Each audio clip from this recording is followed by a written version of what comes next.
Welcome to Guide Hub. In today's episode, I'm going to show you how to add someone to WhatsApp group without being admin. For that, make sure you have WhatsApp on your phone device. Now, let's hop in the WhatsApp app. Here you can see list of messages, and at the top you can see options like all, on read, favorites and groups. You can simply go on the option groups.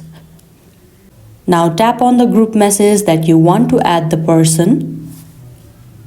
Here you can see I have opened one of the group messages, and at the top you can see our group name. You have to simply tap over there.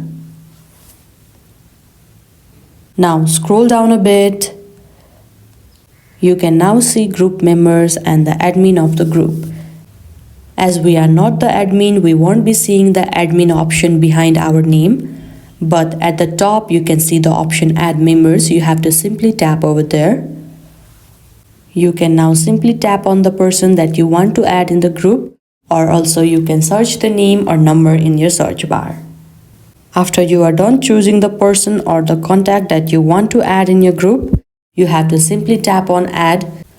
After that, that person will be added to your WhatsApp group without you being admin. I hope this video was helpful. Don't forget to like this video and subscribe our channel Guide Up. Thank you.